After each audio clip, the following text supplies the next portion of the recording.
Hello, morning.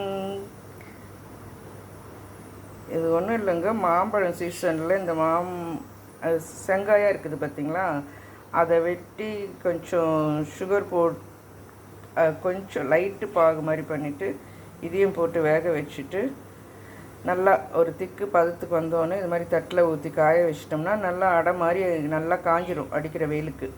இது மாதிரி ஒரு பதப்படுத்தி வச்சுக்கலாம். அதுக்கப்புறமா இந்த காயை வந்துட்டு இது மாதிரி வெட்டி காய வச்சுட்டு இதை இப்படி வச்சுக்கிட்டோம்னா நம்ம பருப்பு தாளிக்கும் போது லைட்டாக அலசிட்டு அதோட பருப்போடு சேர்த்து வேக வச்சுட்டு தாளிச்சிட்டோம்னா சூப்பராக இருக்கும். இது மாதிரி எல்லாத்தையும் பதப்படுத்தி வச்சுக்கிட்டேன். ஏன்னா எங்கள் வீட்டில் ஒரே ஒரு மாங்காய் மரம் இருக்குது. என்ன சொல்கிறது, மற்றவங்களுக்கும் கொடுத்தோமே நிறைய ஆயிடுச்சு. அதனால் இது மாதிரி பதப்படுத்தி வச்சுருக்குறவங்க நீங்களும் சீப்பாக கிடைக்கிறப்போ இது மாதிரி வாங்கி பதப்படுத்தி வச்சுக்கோங்க. சூப்பராக இருக்கும், நம்மளுக்கு யூஸ்ஃபுல்லாக இருக்கும்.